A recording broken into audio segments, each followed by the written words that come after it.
જમ્મુ કાશ્મીરના પહેલગામમાં થયેલા આતંકવાદી હુમલા બાદ ભારત સરકારે એક નોટિસ જાહેર કરી હતી કે પાકિસ્તાનીઓ 48 કલાકમાં ભારત દેશ છોડી દે, જેને લઈને ગુજરાત રાજ્યના ગૃહમંત્રી હર્ષ સંઘવીએ પણ પોલીસની ટીમ તૈયાર કરી દીધી છે। આજરોજ સવારે કલાક 3થી અમદાવાદ શહેરમાં ગેરકાયદેસર રીતે વસવાટ કરતા વિદેશી ઘૂસણખોરોને પકડવા સારું અમદાવાદ ક્રાઇમ બ્રાન્ચ સાથે એસઓજી, EOW તેમજ ઝોન 6 તથા હેડક્વાર્ટરની ટીમો સાથે કોમ્બિંગનું આયોજન કરવામાં આવેલ।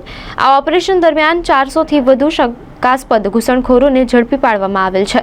હાલ એમને કાંકરિયા ફૂટબોલ ગ્રાઉન્ડ ખાતે ભેગા કરેલ છે।